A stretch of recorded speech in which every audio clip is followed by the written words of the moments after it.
everybody, and welcome back to the DreamHack ISO Open Winter Finals, the conclusion of the 2012 DreamHack Tour. What a tour it's been. Valencia, Bucharest, but of course a few shows here in Sweden. I'm happy to be in Jönköping.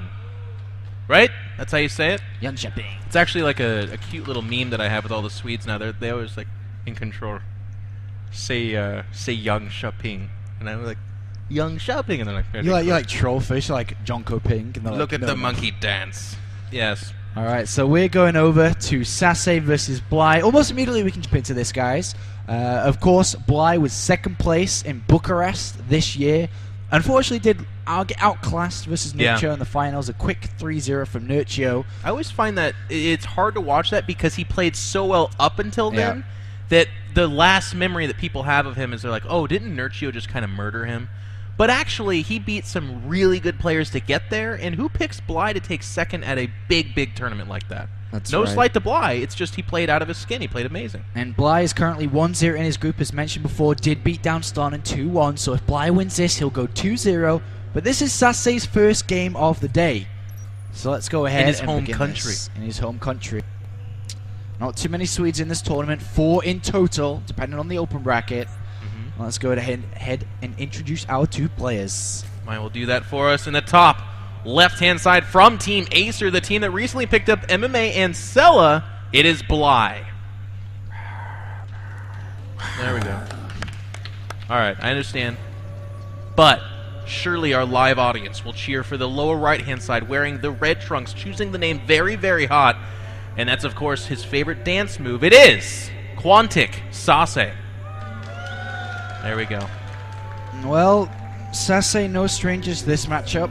It used to be one of his weakest. It may still be one of his weakest, but he's been working on it a lot recently. Absolutely. And now we get to see Bly play potentially a weird style, as I talked about in the introduction. In Bucharest and Valencia, he always used to be a very standardized macro Zerg, but in recent times he's been opening up 2-base Hydra into Spire. Like, doesn't make any sense. So, imagine right now, you've got your Protoss in-game goggles on, you scout 2-base Hydra, and you go, mwah. And then, all of a sudden, 10 Mutalisks come in your main base, and then you go, what? That's happened. I feel like that certainly could be in our future for the best of 3, but with the first map being Ohana, unless that is Bly's twisted version of like how he deals with the Immortal push, I feel like we should see the Immortal push.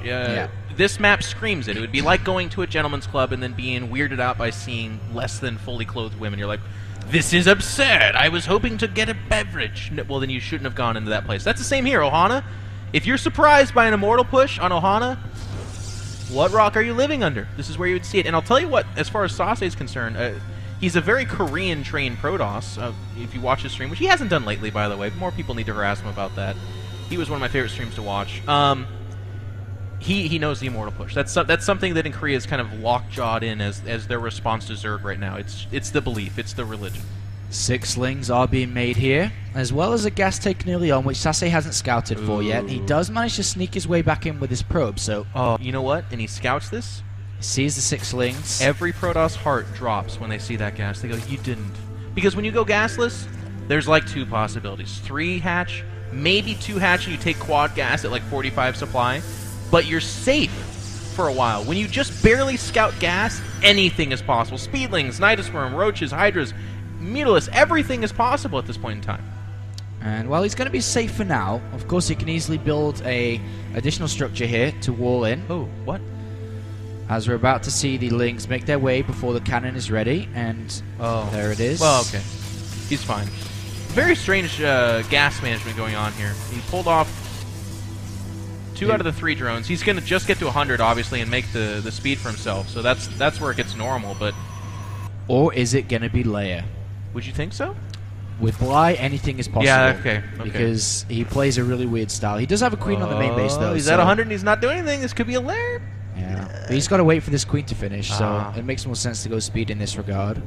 But these Lings should absolutely be destroying the back rocks here. I don't know why he's not doing that yet. Yeah, there's no reason for them to be out there. I guess he can deny scouting, which is very important too. I guess that's the downside of killing the rocks. And killing the rocks kind of opens up the potential too. That wow, Yeah, he gets a surround here, actually. Nice micro from Bly. And a little bit of problem with the Zealot there. It does only kill 2 Zerglings. So Sasse's freaking out now. He has really no idea what's going on. You're exactly right. It feeds into that gas. You see him chrono boosting not like multiple sentries, now getting a sentry out, but also a Zealot. He really wants to get on the map and see what he's facing. And there's a fast layer too, so... Well, this is just getting weird. I told you. I warned you in you control. Did. You were right. I warned you. Are you kind of known for being a really smart caster that takes good notes on players? This guy's weird, man. He's funky. He's not a normal Zerg anymore. You called it. And we got a lot of lings coming out. That's going to freak out Sasse even more. But he did manage to sneak a probe on the left-hand side. That's his one. It's a big deal. That's a big deal. I mean, a lot of players wouldn't take that extra little security blanket. And Bly is able to micro the crap out of this because, quite frankly, these are like 6 of his overall 18 units that he has. I'm exaggerating, of course, but this probe should drop a safety pylon because it should die. It needs to scout out the lack of a third and try to make a run for the main. If it can get past a queen that's off doing something else, that'd be great. But otherwise, he's just leaving it here. He's not actually he's not really pushing the issue.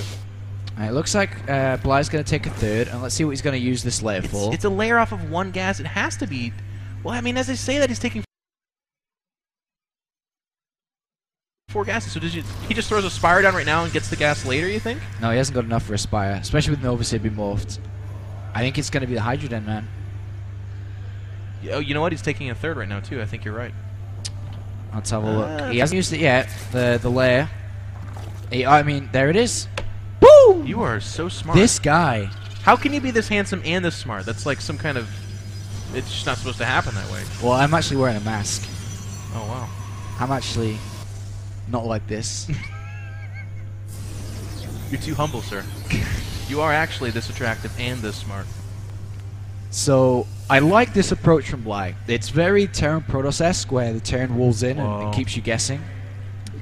The Hydras mess it up a lot. If you're doing an Immortal push and you see even the beginnings of any number of Hydras, you immediately lose faith, and you say, I don't feel like this is what I have to do. So then you know what you do? Well, it's not going Robo, so I guess I can almost cut this off. Twilight Council here is very strange. Oh, Sasse, I mean, Bly's going to scan out the Zealots on the left-hand side. Sasse was waiting for more than just those he's got. 5 Hydras. This is actually... These Zealots could be super annoying. Like, yeah. They're not going to end the game, but if Bly mishandles this, a Queen should go down, some drones. He should just evacuate everything right now. Uh-oh. He's kind of hanging out. The Hydra's about to pop out. Yeah, some drones are going to go down here. He has Queen blocking it. I mean, he gets shut down right now, you know? He loses 1 Queen. See, and now Sasse's like, what? Man, what did Bly lose there? A Queen and a handful of drones and a Hydra. Exactly what I said he would lose.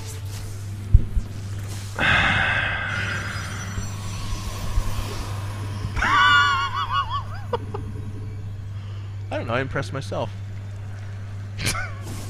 No, I love it. Double Evo chambers? Do you think he just shows the Hydras then switches to like Ling and Fester? Yeah. It's really weird, right? It is. Really weird. Okay, that's where I was going to finish my thought. So, I was talking about the Immortal push, which obviously is not what we're dealing with here at all. In fact, this hatchery almost went down. Very nice Zealot pressure here from Sasse, but by very nice, I do mean that it was like almost really good. Didn't quite get there. But what I do want to say is if you're on any kind of 2-base play, Immortal or Blink Stalker, you really get tilted by those Hydralists. It takes a really savvy Protoss to look at them and say, no.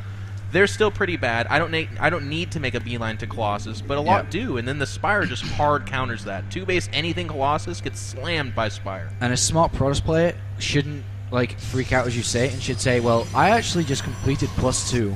Yeah. If I make +3 and take a third, play it slower and hit a +3 attack, then look at the upgrades of Bly, because he went and spent so much gas on Hydras and then Infestors. He's actually very much so far behind here.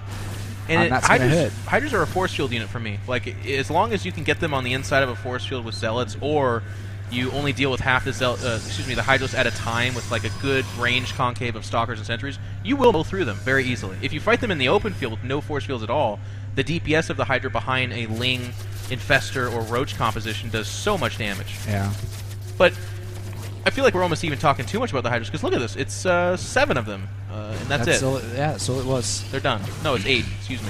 I think if Sasse does damage with these DTs, which he's obviously going for now, and then backs it up with a +3 attack, I think this could be such a good way to play this game out. Yeah. The problem is that if he doesn't hit that attack, we will see the Grid Aspire be made. We will see the high finish. So I think that's gotta be what he's got to aim for here. I feel like Bly sniffed out the Dark Shrine, if not entirely. I mean, look at the positioning of his units now pushing forward. He either saw them just by like looking with naked eye, or he's just got amazing twitch reflexes here. But the DTs are going to make their way into this third. They're going to do some... Oh, they're going for the hatchery, but no, they won't get it. It's going to be very close. 2 hits left. Greedy, greedy guys. Yeah, almost.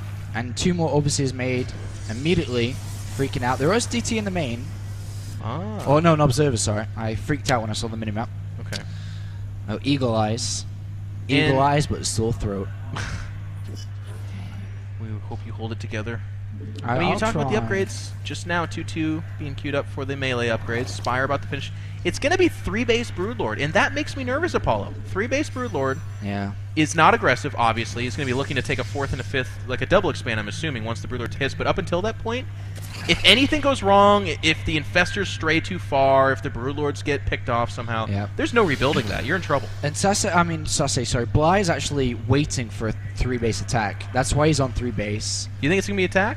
It's not going to be an attack, but Bly was hoping it would be. Oh, he's hoping to absorb one, you're saying. He's hoping to absorb one. But with Sase throwing down his second robo, he's going to take the 4th base.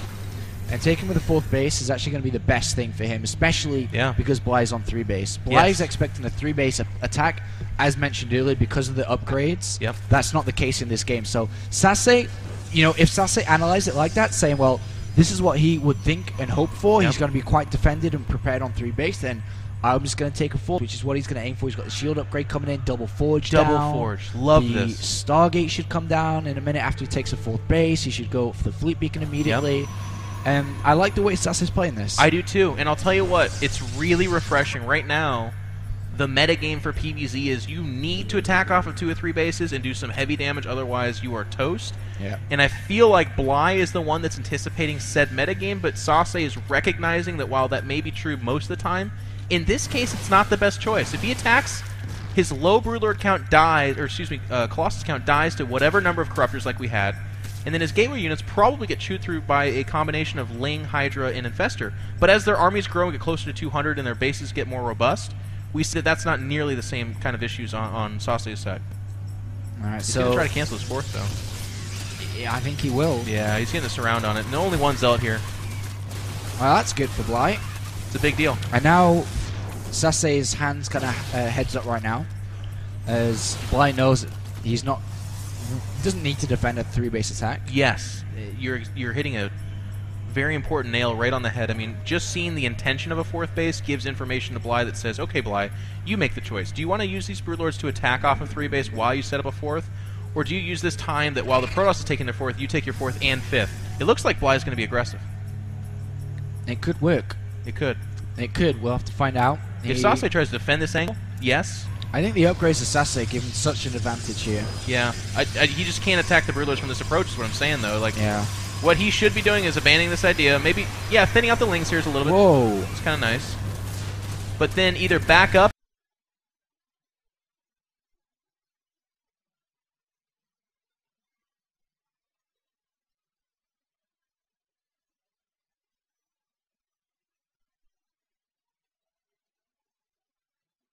and engage deeper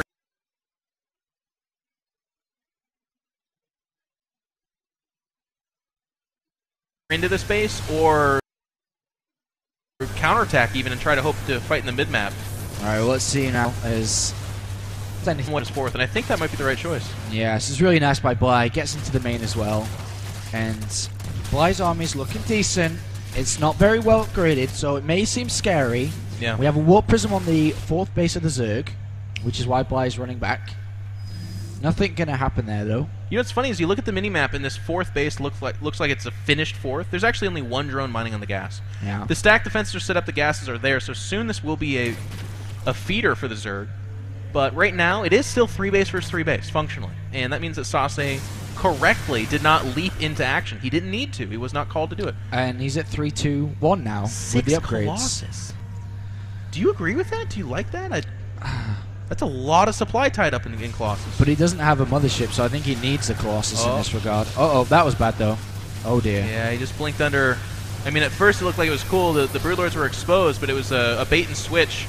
Pulling back, though, the Force Fields are really nice. They do funnel a lot of those Zerglings down into just mega damage zone, and the fourth does get taken out. So Sase goes tit for tat with that. My concern here is, as you said, there is no mothership, so the 6 Colossus may be good at that, but as the game goes on, if you're sitting on 6 supply on something that becomes more and more irrelevant against a more and more Broodlord-focused army, it could be a problem.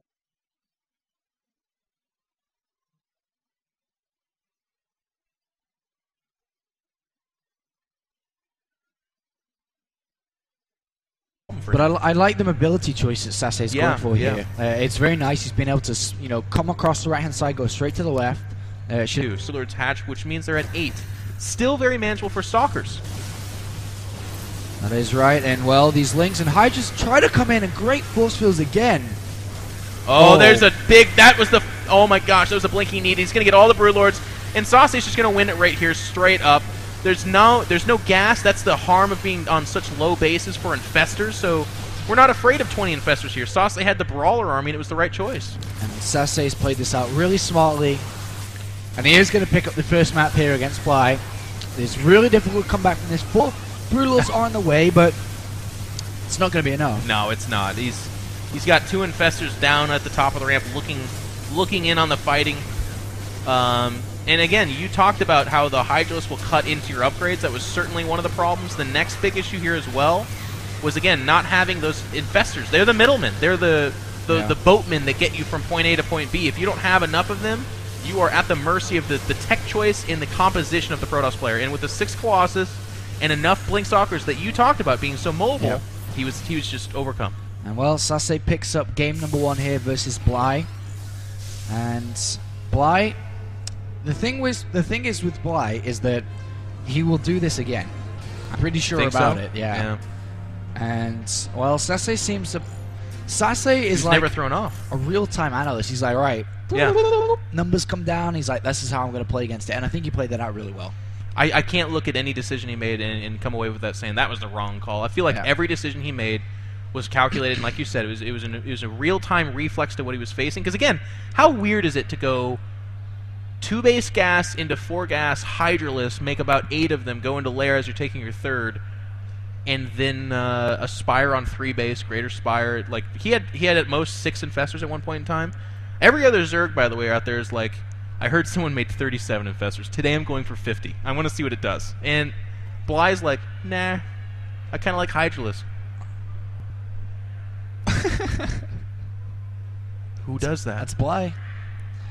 Okay. It's Bly. He beat a lot of good players with it across the ISO Open this year, and he's continuing to do so now. So both players are watching the replays currently.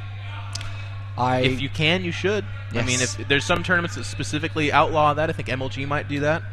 But if you're allowed to, how good is it to be like, okay, that was a weird opening. Even though I went on to win the game, let's take a look at his thought process and see if I can't glean information from that. Alright guys, so thanks for of course tuning in to the DreamHack ISO Open Grand Finale here in DreamHack Winter. Of course, make sure to go to Twitter. The hashtag for this event is DHW12, DreamHack Winter 12. And you can talk, you can communicate, you can find friends. Yeah, I mean, if anything, you can get it trending. I think Hellspawn talked about how it is trending in Sweden already. And one of the ways, a lot of people talk about mailing sponsors or paying for streams. That, of course, supports esports, but something as simple as helping something trend. Because there's some blonde-haired, blue-eyed Swede in Borås. What's the town called?